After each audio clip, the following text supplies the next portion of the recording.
I love my job, and I'm going to show you why. My name is Ken Roche. I'm a registered massage therapist, and I want to start to share my knowledge, share what I do, why I do it, how to do it, and hopefully other people will like it too, and we'll all start to feel, look, and be better.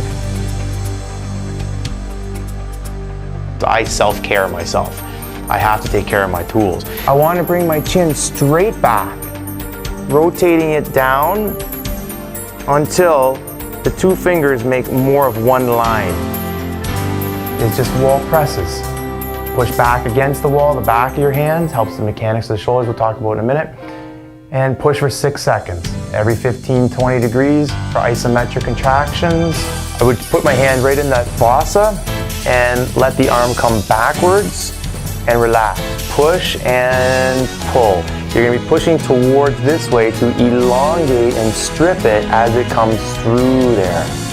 General principles to help guide tissue growth and healing include active range of motion, gentle stretch, and gentle contraction of appropriate muscles.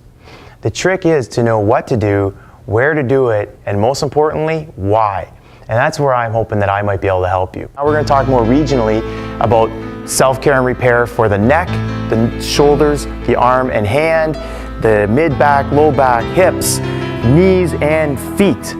So let's get started.